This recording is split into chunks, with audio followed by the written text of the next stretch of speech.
cosas del pasado en las cuales yo, pues, tanto lejos de una relación con Él, hice cosas que a Él le desagradaban, como incluso estando teniendo una relación con Él, porque yo recuerdo que yo decía esto aquí hace, no sé, 3 o 4 semanas. Yo les decía que el que no mira para su pasado y encuentra cosas de las cuales se sienta avergonzado, quiere decir que no ha crecido. Aún siendo cristianos nosotros, si miramos hacia 2 años, 3 años atrás y decimos nosotros, uy, yo hacía eso, qué pena, entonces quiere decir que hemos crecido. Porque quiere decir que hemos madurado, pues, o sea, no se puede madurar a menos de que detectemos que hicimos cosas inmaduras atrás. No se puede crecer en la perfección, en la santidad, a menos que miremos hacia atrás y digamos nosotros, a la puchica, pero si yo hacía esos pecados. Entonces solo así se puede crecer. Y conmigo ese es el trato que tiene el Señor. Y sinceramente, mientras estábamos adorando al Señor ahí, yo me hacía esa pregunta, que yo soy bien preguntón conmigo mismo, y no solo conmigo, a veces también con usted, ¿va? Yo me hacía esa pregunta y decía yo, Señor, cualquier trato que tú tengas con un ser humano tiene que tener un pie de imprenta, es decir, tiene que tener un fondo en la palabra de Dios. No podría ser contrario a la palabra de Dios, porque entonces no es de Dios. Y sinceramente, pues tuve la certeza, mientras estaba ahí adorando al Señor, tuve la certeza que hay un poco de cada uno de los siervos del Señor, pero más creo yo que va con alguien del que yo les hablaba el miércoles. Yo pienso que tal vez este mensaje que el Señor me ha dado hoy a mi corazón es como una continuación de lo que hablábamos el miércoles. Por alguna razón, en un momento de mi vida, yo ya siendo cristiano, ya predicando su palabra, reconocí y me di cuenta que había fallado al Señor en algo, pues que obviamente a Él le desagrada.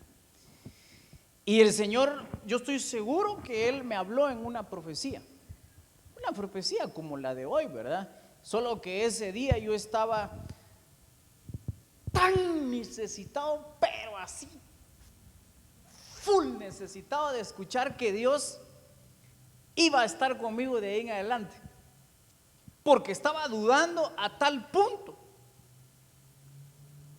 de llegar a pensar y decir, ¿realmente vale la pena seguir viviendo si Dios no va a estar conmigo? Me hacía yo esa pregunta. Gracias a Dios no tuve deseo de quitarme la vida, pero sí me hice esa pregunta. Dije yo, ¿será que realmente vale la pena seguir vivo?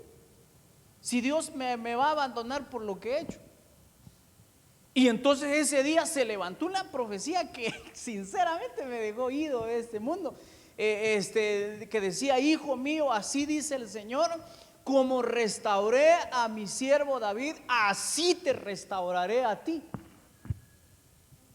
Y entonces ese día para mí es un día como un día frontera, donde terminó un territorio viejo y comenzó mi caminar en un nuevo territorio con esperanza de que aquí estaba un pecador arrepentido que había alcanzado la misericordia de Dios, y entonces a partir de ahí no lo volví a dudar, pero creo yo que tal vez por esa razón es que el Señor confirmaba en mi corazón muy fuerte que el Señor tiene un trato, y no es que yo me sienta rey, por favor, Él conoce mi corazón. Un trato parecido al de David, en el sentido de que el Señor al final del camino, el Señor lo termina amando. amando tanto, que de ahí, de esa genealogía, viene Jesús. Entonces yo que el Señor me perdone si me estoy sintiendo muy crecido. En este momento me estoy sintiendo tal vez el pecador más pecador arrepentido. Y sinceramente tal vez a muchas personas nos cuesta llegar a ese punto en el cual nosotros podamos reconocer pues nuestras faltas. Porque lo que sucede es que cuando nosotros reconocemos nuestras faltas, nos exponemos a que la gente se convierta en una especie de jueces, y los seres humanos somos jueces malvados.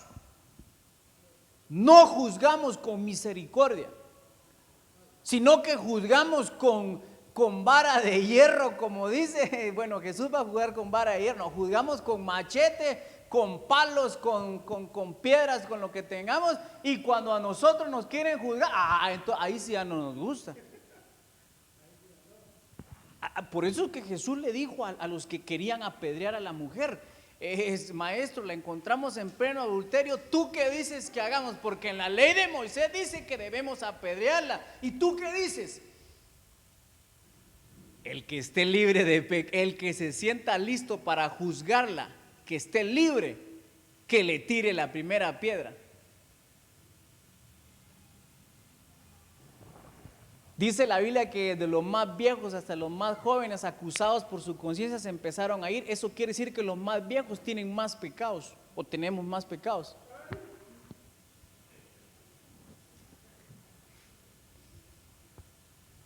La Biblia sí lo dice, que en ese orden, desde el más viejo, no, tal vez el más viejo es más fácil que tenga más conciencia, porque dice que acusados por su conciencia. Un niño no tiene pecado, va. No muchos como un viejo. A eso me estaba refiriendo. No se vayan a sentir ofendidos, por favor, los que ya vamos pintando a viejos.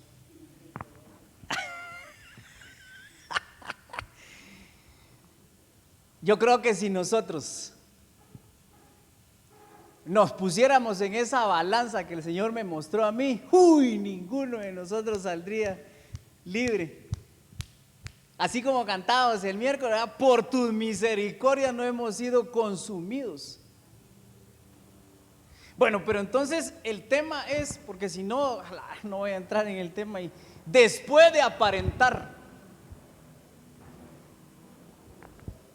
Ese es el tema que Dios puso en mi corazón, después de aparentar. Porque fíjese que yo en lo personal, yo iba a buscar una foto mía ahí aparentando, pero no encontré. Yo en lo personal, una buena etapa de mi vida he aparentado. Les voy a contar, así puede abrir uno aquí su corazón. No estamos transmitiendo en vivo, solo estamos grabando, y si me arrepiento edito esa parte, y si no ya no la publico. Pero una buena parte de mi vida yo he vivido aparentando, o viví. Por ejemplo, cuando yo tenía 16 años, entre 15 y 16, yo quería hacer negocios como hacían los adultos. Entonces yo aparentaba ser más grande. Cuando me empezó a salir pelitos, entonces yo me recuerdo que yo decía, ¿cómo le hago para que me salga más? Y empecé a investigar, y recuerdo que un amigo me dijo, échate caca de ratón, me dijo. Y yo buscando dónde encontraba popó, perdón por la palabra, de ratón, y entonces la empecé. Bueno, tal vez por eso es que tiene bastante, dirán algunos, no, hombre, no fue eso. No, es que ya el Señor decidió que yo fuera barbú, pero lo que les quiero decir es que yo quería aparentar ser mayor. Y ya cuando se me empezó a poner ya a los 18, 19 años, yo no me la quitaba. Porque yo decía, y yo le decía a la gente, a mí tráteme de usted. Y yo trataba a la gente de usted, aunque fueran de mi misma edad, para que entonces me dijera. Entonces yo recuerdo que cuando yo ya tuve panaderías y tuve empleados, entonces yo le decía a mi hermana, cuando me hables frente a los trabajadores, decime don Luis. A partir de que yo tenía 19, ya nadie me quite el don, ¿verdad? Y ahora ya quisiera que ya no me digan don, ahora quiero aparentarse al otro. Pero ¿saben por qué? Quería aparentar ser más grande porque quería respeto en los negocios. Pero eso no es nada. Una de las peores apariencias que yo he hecho es aparentar tener dinero. Entonces, por ejemplo, yo recuerdo que yo decía en algún momento de mi vida, decía, oye, si me tengo que vestir así con ropa original para que la gente sienta que yo tengo dinero. Y eso es peligroso, porque si a alguien le llegan a ver que tiene dinero, capaz hasta lo pueden asaltar o hacerle cualquier cosa con tal de quitarle el dinero. Pero así les puedo seguir contando un resto de cosas de mí. Ahorita yo me voy a poner como ejemplo, oigan, así es que están a salvo ustedes. Cuando llego delante del Señor, 24, 25 años, aparentando.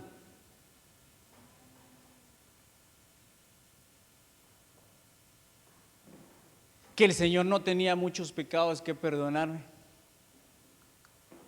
Todavía el sinvergüenza llega delante del Señor y le dice, Señor, gracias por tu amor, yo sé que tú me amas, yo también te amo, aunque sinceramente no hay mucho que pedirte perdón, pero perdóname por si acaso hubiera algo.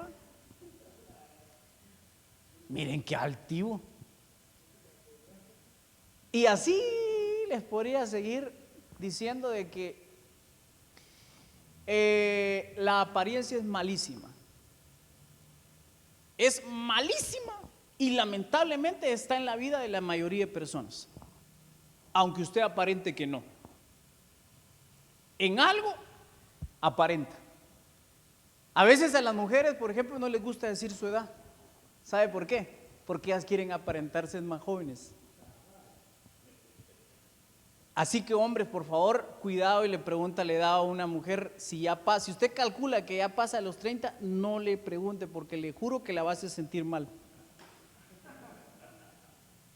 Pues sí, como le decía, le cambian el tema a uno, fíjese. Pero si anda entre los 20 y los 25, 22 años. Y le va a decir, ahí va a ver, pero ¿por qué? Porque lo que sucede es que el ser humano de por sí está acostumbrado a aparentar en algo, aparentar que es educado aunque no lo es, aparentar que tiene un buen trabajo aunque su trabajo no es un buen trabajo, aparentar que gana bien, aparentar que tal vez, por ejemplo, dice, bueno, fíjese que vamos a llegar a su casa y hay que ordenar todo porque, para que vean que soy ordenado. ¿Y qué si es desorden? Entonces, la apariencia. Y para los solteros, porque hay solteros y solteras acá, en el noviazgo 100% hay apariencia. Hasta el hablado le cambia, fíjense, escuchen, le van a ver cuando habla. Pues sí, pues como te decía, nos fuimos a la playa. ¿Y qué si ahí estuvo en el sol, en su casa, se toma fotos, yo bronceada? Aparentando que tal vez, pero no es así, o sea, ¿por qué no somos? Diría yo a estas alturas, a punto de llegar a mis 40 años, ¿por qué no ser yo? ¿Por qué no que mis hijos vean al mismo que miran en la iglesia, al mismo que miran en su empresa o en su trabajo, en su negocio, al mismo que miran en la casa? En los últimos días me hacía esa pregunta, ¿por qué no ser yo? ¿Por qué estar cansado en que ahorita me quito esta apariencia y soy yo cuando llego a la casa? Y hablar de una manera diferente.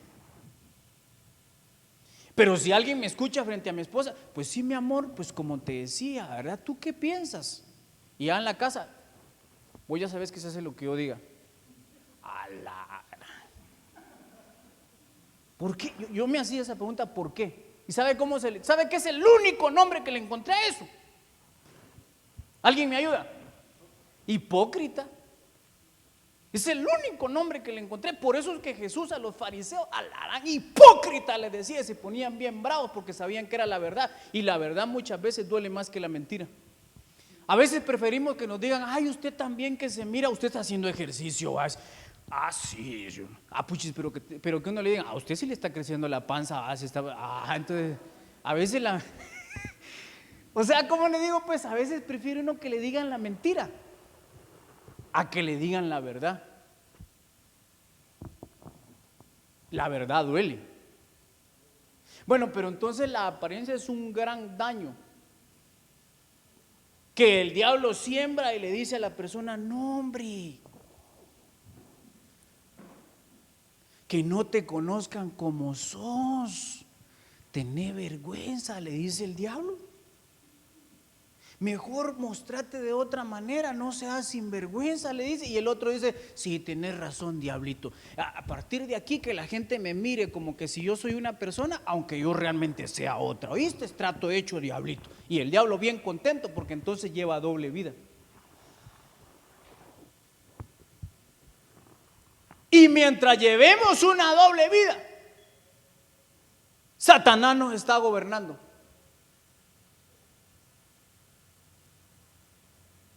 Y mientras Él esté gobernando, no es Señor Jesús. Entonces no es Señor Jesús, porque Él deja de señorear. Jesús quiere que seamos uno, nada más. Entonces, leamos la palabra de Dios de un caso de una persona que en la vida podemos ver nosotros que aparentó algo que no era y que sufrió consecuencias. Por eso dice después de aparentar, porque después de que aparentamos vienen las consecuencias. ¿De quién se trata? Del rey Saúl.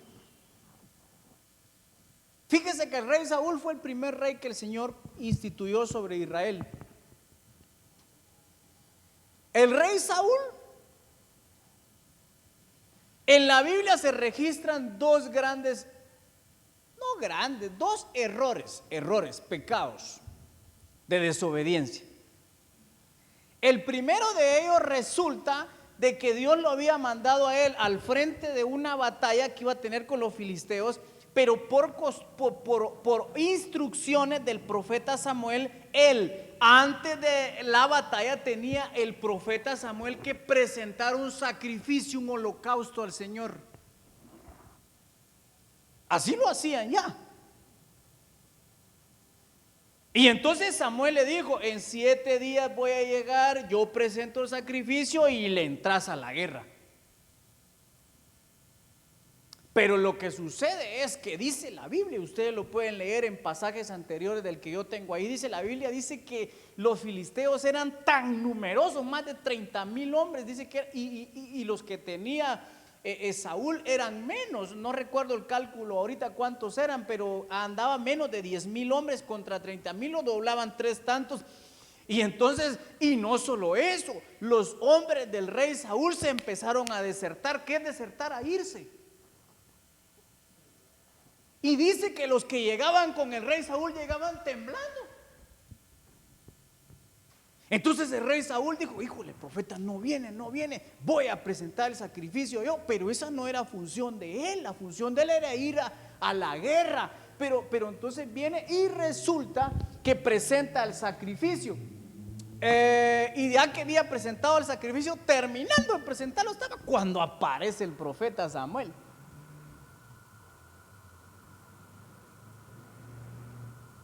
Y lo cuadra y lo regaña y le dice: ¿qué has hecho? ¿Qué has hecho? ¿Por qué presentaste ese sacrificio? Lo regañó. Y entonces entonces Samuel dijo: ¿qué has hecho? Primera de Samuel 13:11. Y Saúl respondió: porque vi que el pueblo se me desertaba, o sea, se iba, y que tú no venías dentro del plazo señalado, y que los filisteos estaban reunidos en Micmas, enfrente de él, pues. Verso 12: me dije: ahora descenderán los filisteos contra mí a Gilgal, y yo no he implorado el favor de Jehová. Al que le correspondía implorar el favor de Jehová era el profeta. Me esforcé, dice. Ahí está la primera apariencia. Me esforcé pues y ofrecí holocausto. Mire, mire, mire, mire, mire.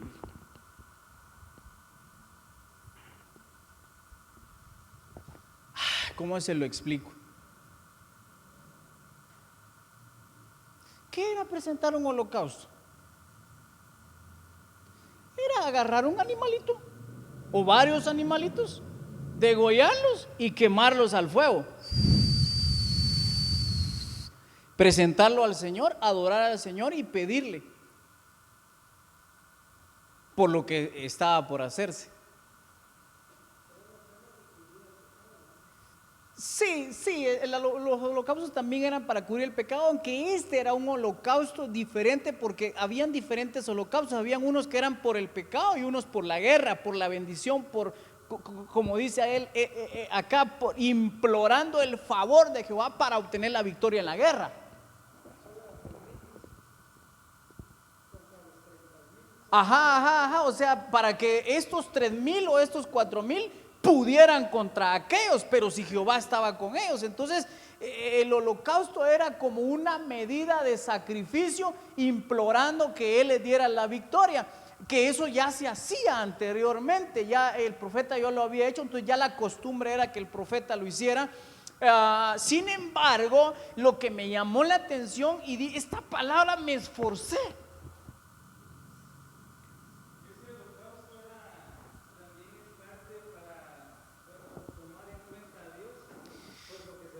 Ahí está, era para darle a Dios el primer lugar, tomar en cuenta por lo que se iba a hacer. O sea que lo que se iba a hacer no era porque les cayeran mal los filisteos, era porque iban a vengar que los filisteos ya le habían causado problemas a los israelitas cuando ellos iban de camino de Egipto a la tierra prometida. Los filisteos se les opusieron, entonces Jehová juró que iba a haber venganza de eso, y entonces el Señor solo estaba haciendo justicia.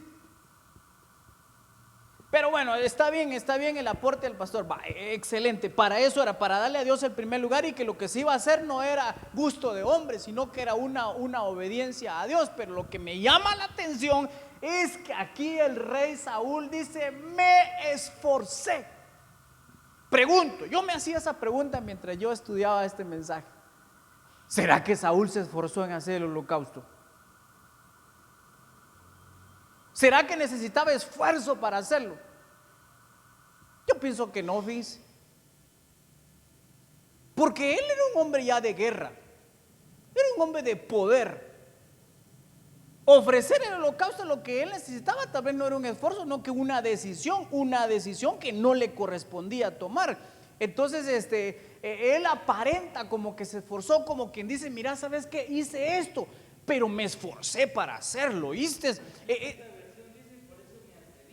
Por eso me atreví.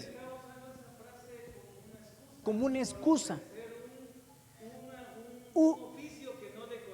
Ahí está. Mire, pues esto es más o menos, ¿qué ejemplo le puedo poner?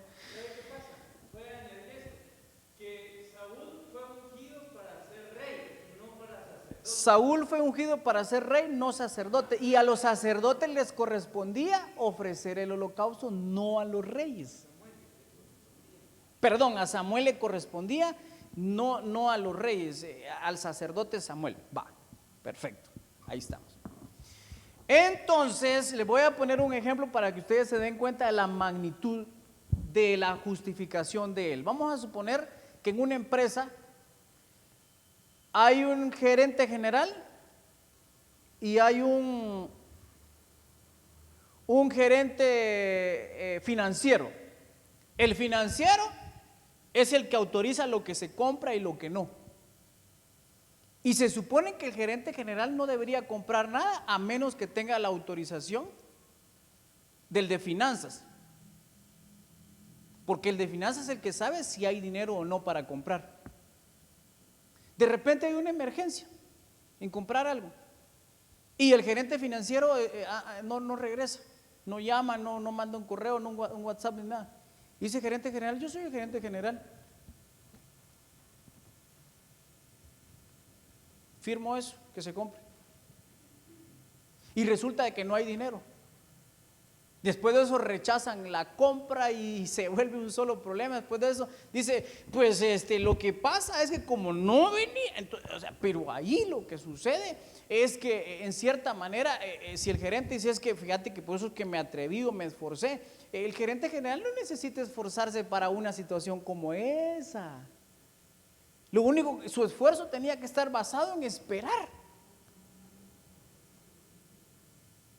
Para eso sí necesitaba esfuerzo. Entonces yo lo que veo aquí es una apariencia de esfuerzo, pero no, eso no es nada. Miremos el verso 13, dice, entonces Samuel dijo a Saúl, locamente has hecho. No guardaste el mandamiento de Jehová tu Dios que él te había ordenado. Pues ahora Jehová hubiera confirmado tu reino sobre Israel para siempre. Y miren la magnitud del problema en el cual se encontraba en este momento el rey Saúl. Porque aquí le está diciendo el profeta Samuel, está insinuando que probablemente no va a tener sucesor en el trono, como era la costumbre en ese tiempo, que los hijos heredaban la corona y los hijos de los hijos, o sea, los nietos de este, y así sucesivamente por un resto de tiempo. Ahí se lo da a entender. Y miren, ¿cómo creen ustedes que le contesta el rey Saúl al profeta? Aparentando como que nada sucedió. No le contesta nada, se queda callado. Ustedes pueden seguir leyendo si quieren en su Biblia, en su casa, pero en el verso 14 dice, mas ahora tu reino no será duradero. Jehová se ha buscado un varón conforme a su corazón, al cual Jehová ha designado para que sea príncipe sobre su pueblo, por cuanto tú no has guardado lo que Jehová te mandó. En el 15 dice, y levantándose Samuel subió a Gilgal y a Gabá de Benjamín, y Saúl contó la gente que se hallaba con él como 600 hombres. ¡Ja!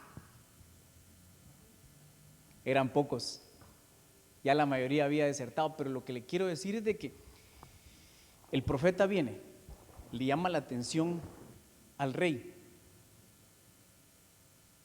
y el rey ni siquiera le dice, cometí un error, pequé. Aquí no le dice así. Aquí le dice, se justifica a sí mismo. Entonces el problema con los seres humanos muchas veces, cuando nos damos cuenta de que pecamos, en lugar de reconocer el pecado, aparentamos como que nada ha pasado. Aquí no pasó nada. Si yo solamente hice porque usted sabe que las tentaciones, hermano, usted mire, usted comprende, ¿verdad? Entonces comienza a justificarse. Algunos hasta echarle la culpa a los abuelos o a los papás. Usted sabe que mi abuelo así fue, ese problema tuvo, mi papá también, y por eso yo también. O sea, en lugar de reconocer el pecado, la falta, aparenta como que nada ha pasado. ¿Cómo les decía Jesús a esos? Sepulcros blanqueados, les decía. Se ven bonitos por fuera, aparenta que, ala, qué chulo ese sepulcro, pero lo vas abriendo por dentro, una pestilencia. Ustedes han visto esos nichos, qué bonito, que una vez mi hermana bromeando dijo, ay, qué bonita esa, una mi casa así voy a hacer. Yo dijo una de mis hermanas que una casona, qué chulo. Esos nichos bien grandes que hacen, ¿verdad? Bien chulos por fuera, hasta patio les hacen y su azulejo y entonces, pero por dentro aparenta que todo está bien por fuera, pero por dentro, entonces algo así. En primer lugar, yo veo a un rey Saúl que él me respete, que él me perdone, lo respeto, pero la realidad es que él había cometido un error, pero aparenta como que nada ha pasado. Aquí no pasó nada, lo regaña. Y él lo que hace, voy a ir a contar a la gente. Y Saúl contó a la gente que se hallaba con él. ¿Sabe por qué los contó? Como quien dice, voy a probar que ya tenía poca gente y que por eso lo hice, como defendiéndose o justificándose. Y tal vez ese es uno de los grandes errores que nosotros podemos cometer, y el problema es las consecuencias después de la apariencia. Segundo caso de Saúl, en que quiere aparentar que todo está bien.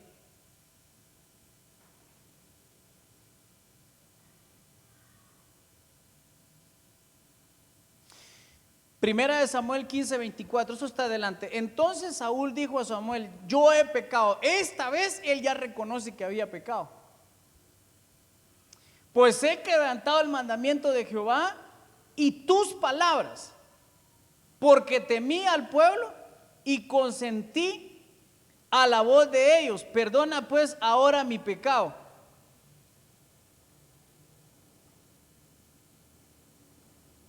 Miren el significado de aparentar: representar o hacer creer algo, especialmente un sentimiento, un estado o una cualidad que no es verdad, con palabras, gestos o acciones. Eso es aparentar. Primera de Samuel 15:27, vámonos al verso 27. Y volviéndose Samuel para irse, él se asió de la punta de su manto y éste se rasgó. Mire, esta vez es un cachito diferente, porque mire lo que sucede en el verso 28. Entonces Samuel le dijo: Jehová ha rasgado hoy de ti el reino de Israel y lo ha entregado a un prójimo tuyo mejor que tú. No tengo el verso 28 aquí, 29. Además, el que es la gloria de Israel no mentirá, ni se arrepentirá, porque no es hombre para que se arrepienta. Este es el segundo caso cuando le dan una orden al rey Saúl. El profeta le dice: ve y mata a todos los… ¿De dónde eran estos, pastor? De los amalecitas o madianitas. Amalec, sí, los amalecitas. Ve y mátalos y no le perdones la vida a nadie. Ahí incluía al rey, incluía animales y todo. Y que si lo que sucede es que el rey Saúl, por alguna razón, dijo: le voy a perdonar la vida al rey. Y también lo mejor de las ovejas y del ganado lo perdonaron, no lo mataron. Entonces cuando Dios le habla a Samuel de noche y le dice que le pesa haber puesto por rey a Saúl porque no seguía las instrucciones, ya cuando el rey Saúl viene de regreso, ya Samuel sabía que no había cumplido a cabalidad. Entonces le dice: hice como el Señor me dijo. ¿Y qué es ese balido de animales que oigo? Ah, es que le perdonamos la vida a los animalitos porque temía al pueblo. Eso es apariencia. Y no le era el rey, pues. La vez pasada, pues todavía no, se había quedado con 600 y tenía 30,000 enfrente, pero esta vez dice que él le temió al pueblo, de que el pueblo en cierta manera se pudiera venir en contra de él, y entonces dijo: no, el pueblo le dijo: perdonemos la vida a estos animales porque ya nos pueden servir. Entonces él dijo, y todavía viene y pone excusa: estos animales van a ser para hacer sacrificio al Señor. Apariencia. Él no se los había traído para hacer sacrificio al Señor. Él se los había traído para que entre el pueblo se repartieran el botín. El problema es que ese no era el plan de Dios. El plan de Dios no era que el pueblo se repartiera el botín. Ellos tenían que matar todo.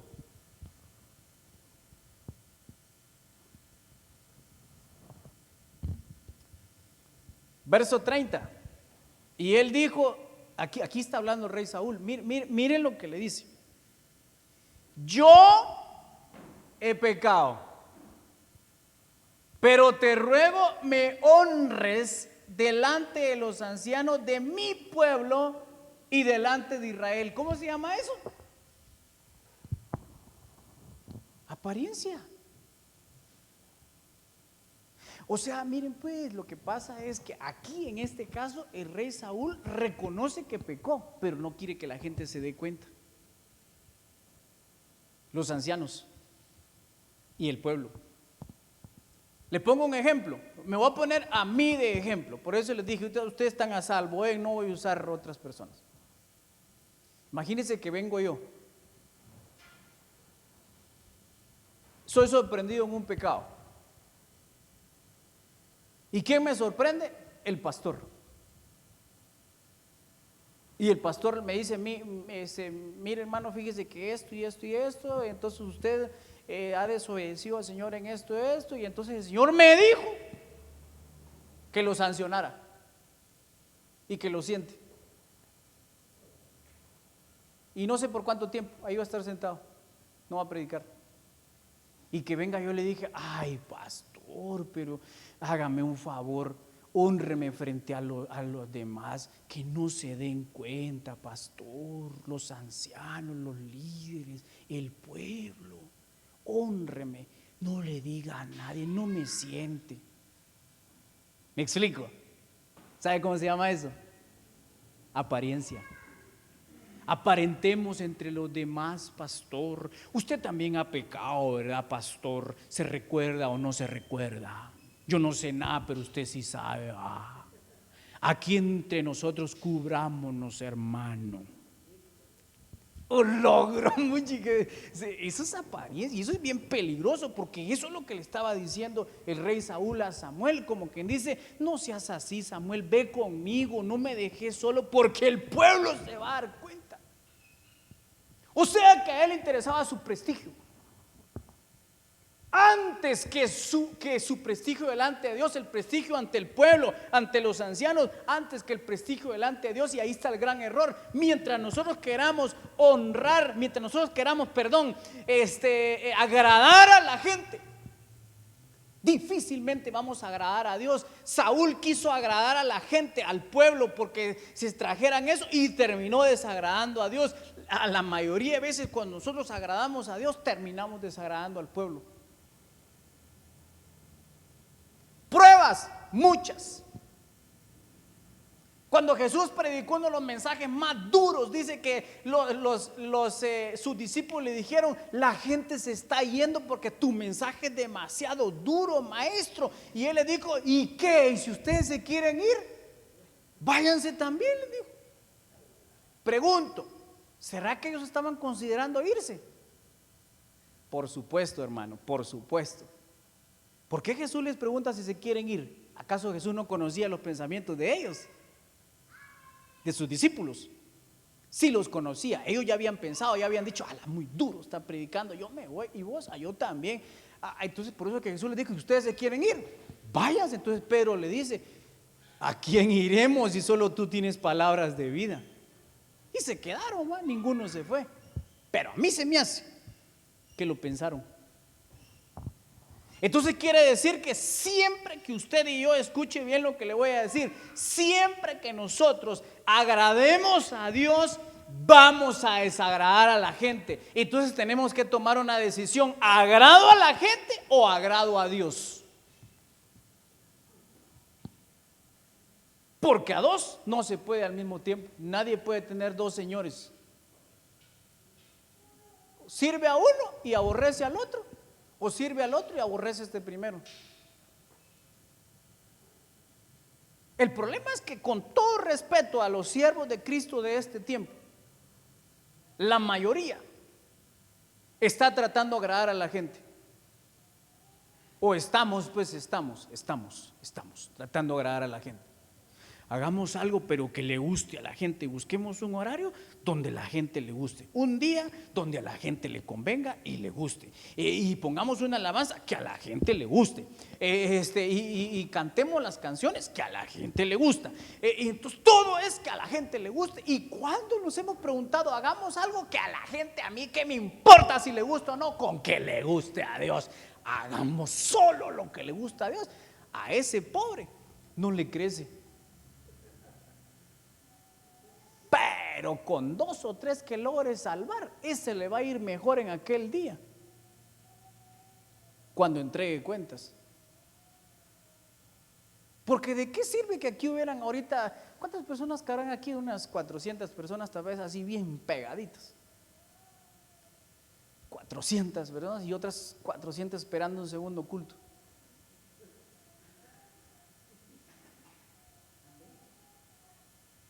Gloria a Dios que así fuera, ¿va?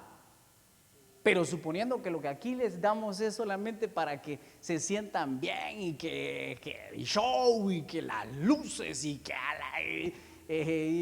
pero no hay palabra. O sea, no estoy diciendo que en las iglesias que hacen 2 o 3 cultos no hay palabra, por favor no me vaya a malinterpretar, porque no es eso lo que estoy tratando de decir. Lo que estoy tratando de decir es que normalmente cuando agradamos a Dios nos echamos un montón de enemigos. Pero te ruego que me honres delante de los ancianos de mi pueblo y delante de Israel, y vuelvas conmigo para que adore al Señor. Mire lo que le dice: para que adore al Señor. Pregunto, ¿será que Saúl realmente quería ir a adorar al Señor? ¿Por eso quería que el profeta volviera con él? ¿O lo que quería es quedar bien frente a la gente? Sean jueces ustedes, por favor, y juzguen ahorita. Es su oportunidad. ¿Qué creen ustedes? A él no le interesaba tanto ir a adorar al Señor, porque dice la Biblia que la mejor adoración que hay es la obediencia, y él acababa de desobedecer. Entonces es contradictorio. Uh-huh.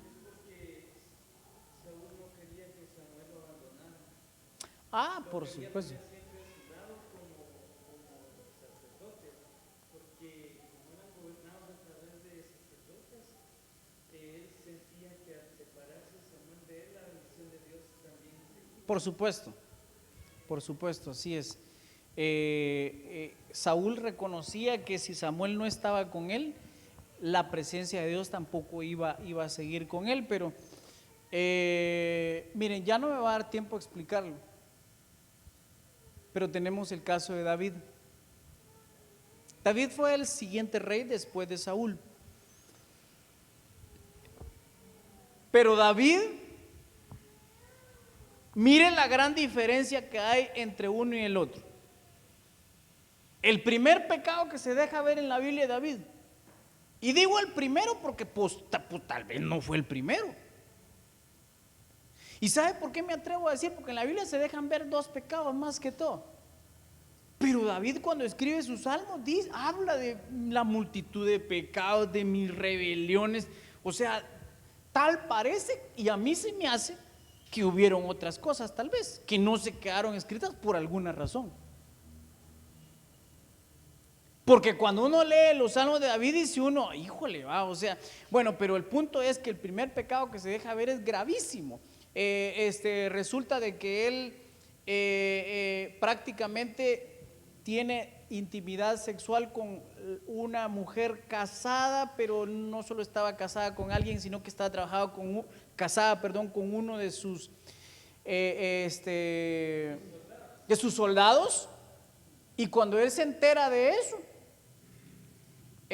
cuando él se entera de que ella está embarazada, lo pone al frente.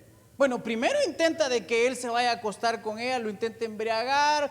Él no se embriaga, no se va a acostar con ella. Él dijo, híjole, entonces no le puedo meter el hijo. Y entonces viene y lo pone al frente de la guerra para que lo maten. Lo matan y pasan 9 meses o más.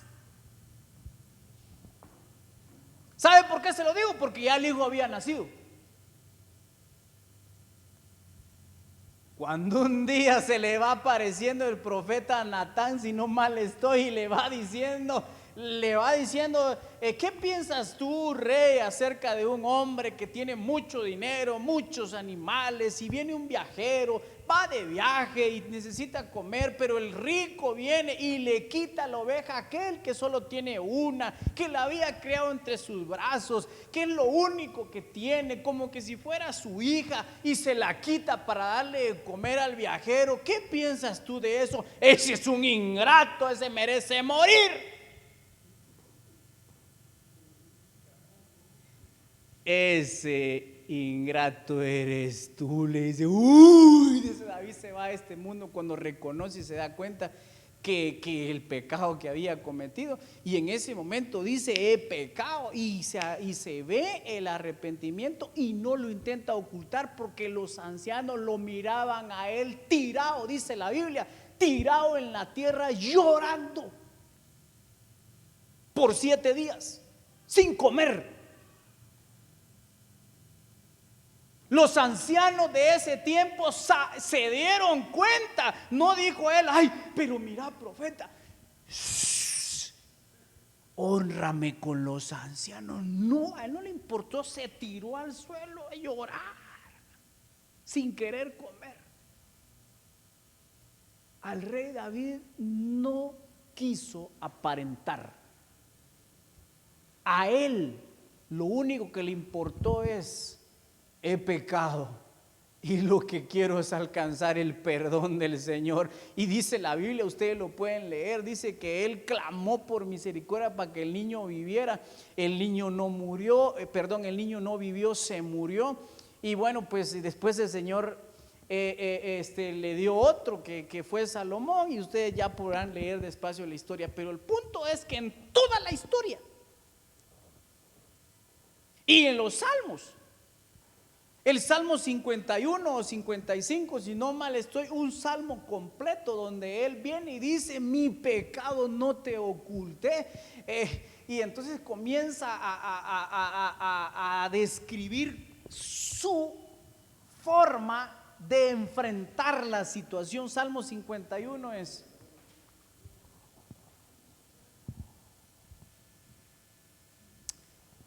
¿saben qué? Leámoslo. Salmo 51.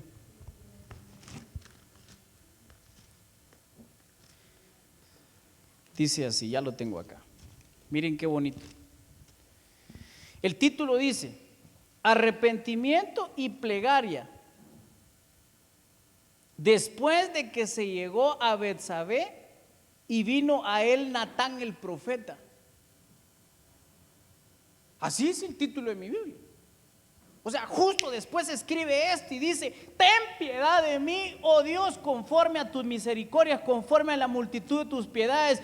Borra mis rebeliones, lávame más y más de mi maldad y limpia mi pecado, porque yo reconozco mis rebeliones y mi pecado está siempre delante de mí. Contra ti solo he pecado y he hecho lo malo delante de tus ojos, para que seas reconocido justo en tu palabra y tenido por puro en tu juicio. He aquí la maldad, en maldad he sido formado y en pecado me concibió mi madre. Verso 6, he aquí, tú amas la verdad en lo íntimo y en lo secreto me has hecho comprender sabiduría. Verso 7, purifícame con hisopo y seré limpio, lávame y seré más blanco que la nieve. Hazme oír gozo y alegría y se recrearán mis huesos que se han abatido.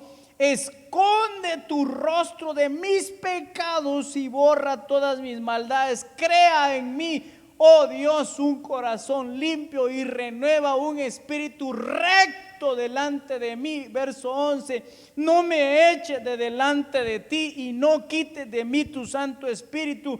Vuélveme el gozo de tu salvación y espíritu noble me sustente. Entonces enseñaré a los transgresores tus caminos y a los pecadores se convertirán a ti. Ahí está diciendo: seré evangelista.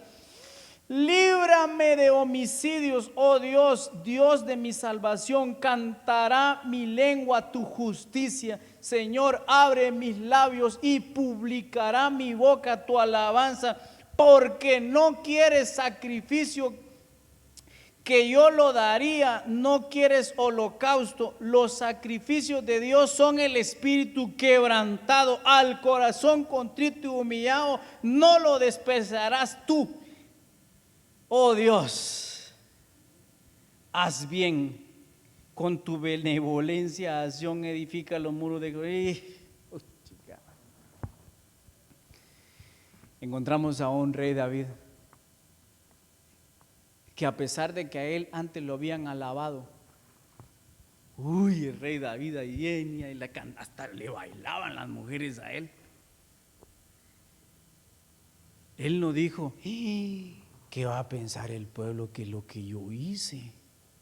Y él dijo, ¿qué va a pensar Dios de lo que yo hice? Lo que el pueblo diga queda en segundo lugar. Cuando nosotros ya nos cansamos de aparentar, yo estoy cansado de aparentar, cansado. Hablaba con mi esposa hace unos días y le digo, mira, quiero ser uno solo, nada más, cansado.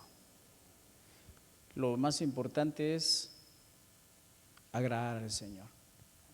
Todo lo demás es adicional. Pero ¿qué va a pensar la gente de lo que piense la gente? Como yo ya sé cómo somos la gente, ya más o menos me imagino. Alcanzar ese nivel es decir, quiero vivir de ahora en adelante sin apariencia. Delante del Señor, no. Señor, tú sabes que no te escondí mi pecado, aquí estoy.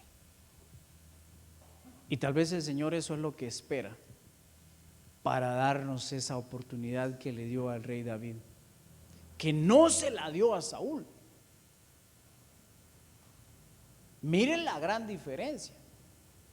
Cuando uno analiza los pecados, dicen, pero este pecado fue mucho más grave que el de aquel. Sí, pero la gran diferencia es que este aparentó que no había pasado nada, en cambio este lo reconoció.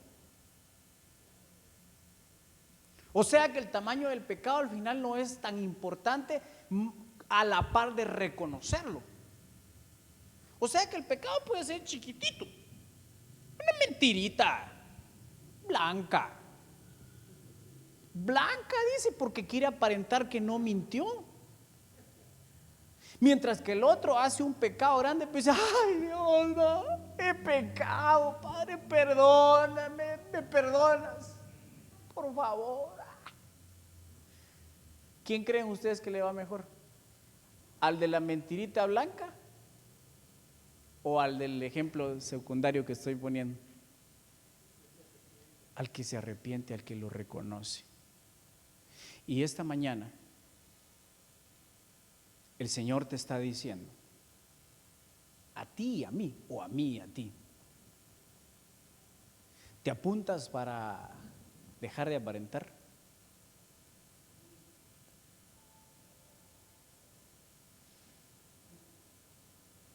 Yo siento que el Señor me hace esa pregunta a mí, y siento en mi corazón que a lo mejor se la está haciendo a cada uno de los que aquí estamos.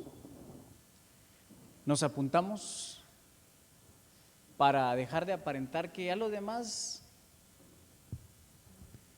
porque tal vez es un buen momento. Miren, yo recuerdo una etapa de mi vida cuando yo tuve deudas que no podía pagar.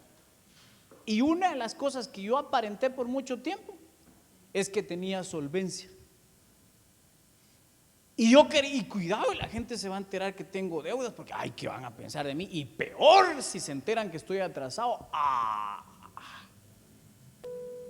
¿Sabe cómo se llama eso? Orgullo. El orgullo es el enemigo más grande para que nosotros dejemos de aparentar.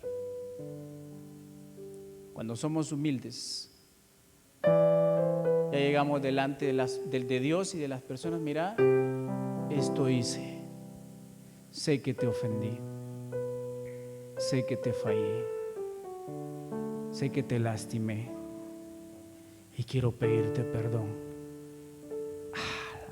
Hermano, pero es que si le digo la verdad me deja. Deje de aparentar y dígale la verdad. O dejemos de aparentar y vivamos en la verdad. Y la recompensa después de dejar de aparentar es tan grande que no se compara con el pago que recibe después de la apariencia al que aparentó. El Señor está en este lugar a través de su Santo Espíritu. Y si el Señor habló a su corazón y usted cree que necesita llegar a esa frontera e iniciar un nuevo caminar de una sola cara, cierre sus ojos y el Señor, ahí donde usted está en ese lugar, el Señor le va a hacer sentir en su corazón a través de su Santo Espíritu